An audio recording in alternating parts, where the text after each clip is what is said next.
Hey there, welcome back to the Path to Zion podcast, where we are rediscovering the ancient way. Thank you so much for tuning back into the program today. Things are obviously a little bit odd.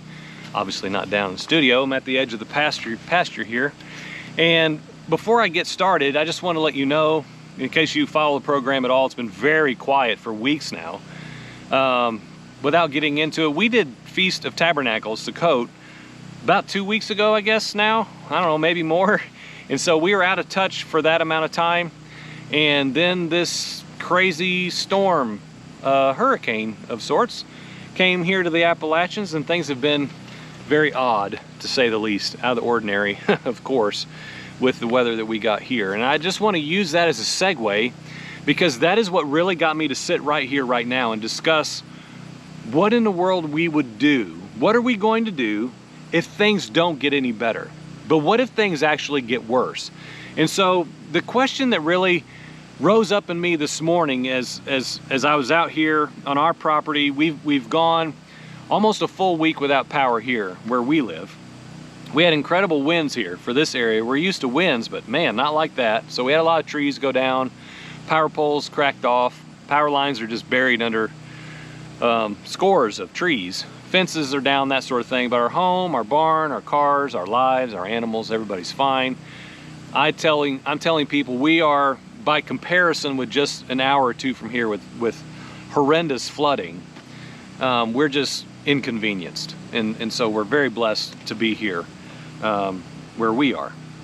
And so there's challenges though with missing work and constantly having to buy fuel for our generators, and line crews getting stuck in my pasture at dark last night because they're from out of state where it's flat, and so they drove here down into our waterlogged pasture and couldn't get out, and a huge boom truck with a 100-foot cable had to pull them out, and quite eventful times around here right now.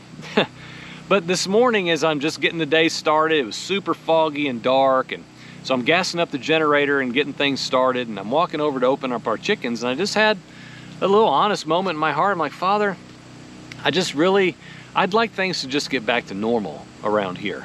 You know, my heart is towards some people we love that are down the Asheville area. And just an hour from here where we ride bike trails and trout fish and love to go recreational area. That town is obliterated. Pictures I'm seeing, the roads are gone. It's devastated. Years at best of being back to normal. And so there's just a lot of heavy things in the air here in our life. It's, you know, people in need, and what do you do? How do you help them? You know, all these different challenges. And then of course your own house as well. And so as I was doing that, I was just having this thought of like, Father, I'd like to just go to work today and tomorrow. And I'd like my son to do homeschool and just normal instead of chopping trees and going up the road. And you know, I love helping people and all these things, that's fine, but it's just like normal life would be nice. And again, we're only a week in. That's how we are as people. So as I was doing that, I was having this sense of wanting normalcy. I just began to think though, I thought, because this is how I am, but what if things just don't get better? What if things just don't change for the better for all of us? And I'm just pausing on purpose. Like, this is a question that I think needs asked, because like all of media, all of culture, Christian culture even, with bumper sticker verses pulled out of context and thrown on a t-shirt, they've all conditioned us to believe that if things are bad, if things are hard, good times are coming. Sermons say, endure today because tomorrow's a new day and everything's gonna be better tomorrow or better the next day. We medicate ourselves if something's wrong so that we feel better as fast as we can. We have been conditioned here in this Christian America to never endure much of anything. And so I've been saying on the program and in real life for so many years now, we have better become a people who are postured to endure, and to endure well, because it's not something we have been trained to do. Like, just as people, we've not been taught how to do that.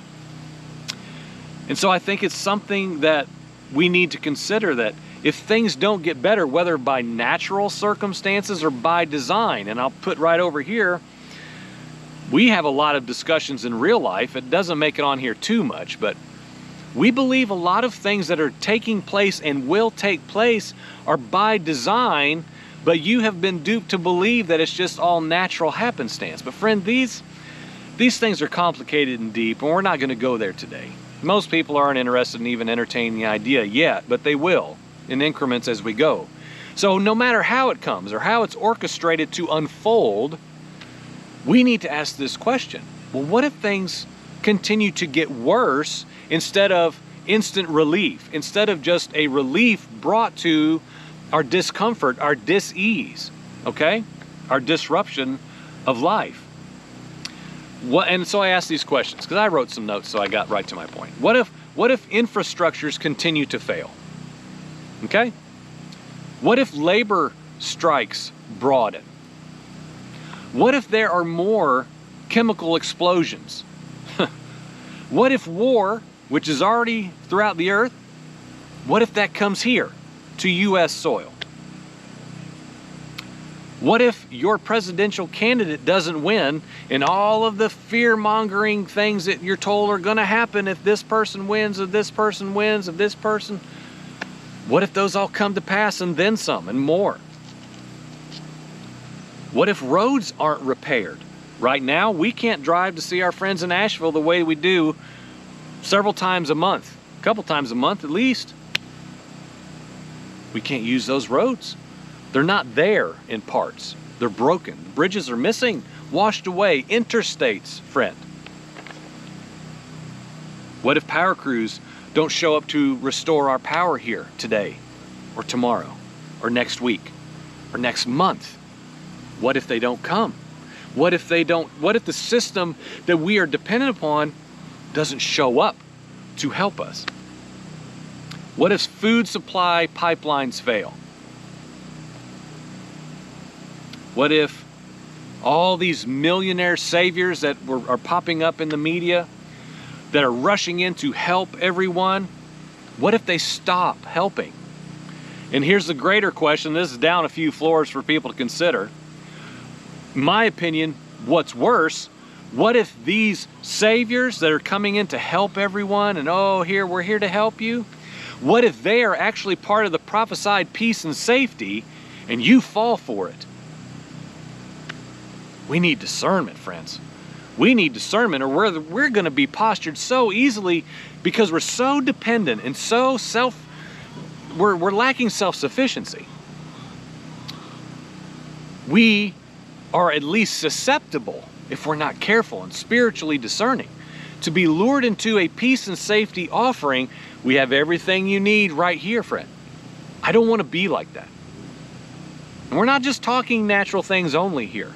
This is spiritual as well, spiritually infused via natural circumstances, changing, perhaps, for what we would say is not in our benefit, in our favor. This isn't fear-mongering, friend. If you lived here in an hour, one direction south or east of here, this is real life. This is real life things on the table of consideration, things unfolding right now, okay? So sadly, most of us here in the U.S. have lived these cushy lives of abundance. I would even say of overindulgence. It's what we're used to here, myself included. Blessing and favor are fine, friend, okay? But this has led us to believe that we're somehow forever exempt from true trials and testing here. That's all. That's in China, or that's in Mongolia, or that's in India, and that's in a typhoon that hits Japan. That's not here. We have everything we need. All of our infrastructure and all the greatness that we have here will continue to provide for us forever. But friend, I'm telling you, things are going to run out. Things by design, things are moving towards an end, okay? So again, to be clear, this is not a prepper's channel. Father, what do we need to do to prepare our hearts to be a discerning people in this hour? A spirit-fueled people who look at something and say, that's not of my Father. That's not His provision. And sometimes we may have to go without it because we are dependent upon our Creator and not a system that is desiring to have its way with us without even getting into all that. So what if things get worse, friend? What if they get worse and they just don't, just hurry up, make everything better, please make everything okay? We've talked about that endlessly here on the program. When we jump out of just Bible expository type discussions and we talk about just some real life circumstances. We think that we have been, let's just face it, we've been lulled into believing that we are somehow exempt from and above Father's judgment here. That's for somebody else. That's for the bad guys, right? I would suggest in conclusion, now is the time to prepare. To prepare our hearts, friend. To prepare our hearts, not just our kitchens and our basements and our cellars, our shelves. No, prepare our hearts, friend, first. Prepare yourself and your household and your neighbors, that whoever will allow you to be in their lives enough to have any spiritual influence that hopefully the Father will humbly use us for, to implement His plan and ways to endure well. Sit with your neighbor.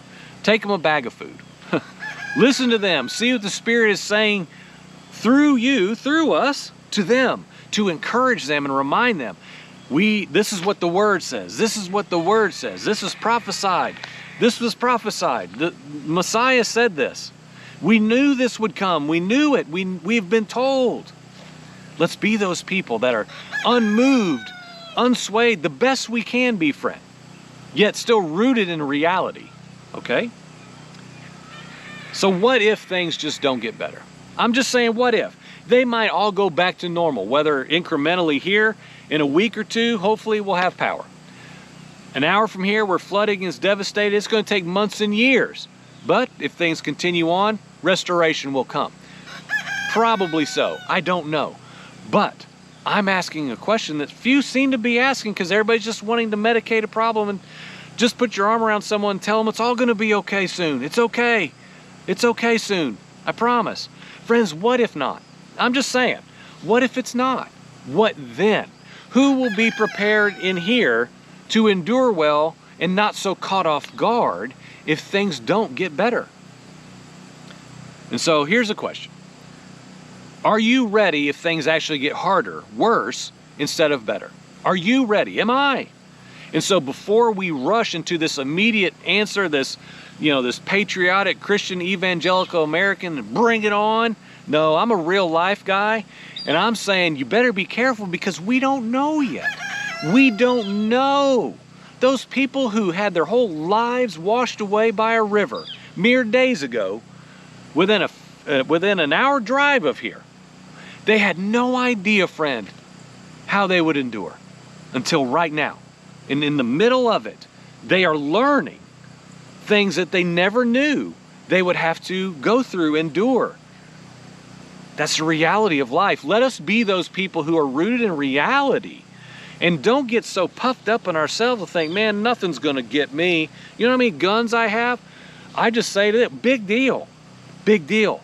What about our hearts? Are we a discerning people, leaning upon the Father in greater and greater incremental measure with each passing day? Our dependence upon Him, our preparation of hearing what the Spirit's saying and walking according to the Spirit.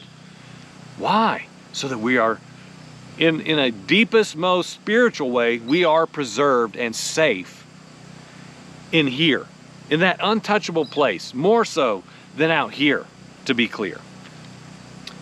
So before we just answer yes, let us humbly examine our hearts and be willing to say we just don't know yet. We don't know how we'll do. And absolutely, we will know when the true testing comes. So may we be found faithful, friend. May we be found faithful, rooted and established in what cannot be shaken in here. Yahweh's good. His ways are right. His plans are perfect. He has foretold so many things via the prophets and His Son and the writers of His Word and what His Spirit is declaring. Yeshua endured a life of self-denial, and He laid aside His own will to the utmost. And what was the conclusion of that, friend? What was the fruit of that? He was deemed a good and pleasing Son. May we strive to walk in His likeness. Why? So that we can be salt in a very unsavory hour, and we can be light in a very, very ever-darkening world. So friend, there's just a question for you to consider in the realm of everything you're doing, whether you're in a season of turmoil or a season of cruising in a wonderful ease. Friend, what if things don't get better? It's a question I believe is a good one to ask. May the Father help all of us to endure, to seek His face with all that we have above every other thing. That's a necessity whether things are good or bad or anywhere in between. You've been watching the Path to Zion podcast. We're rediscovering the ancient way. Thank you so much for joining us. Go over to pathtozion.com. Go to our Facebook page if you want to. There's plenty of other things to see, but thank you for watching today. Amen.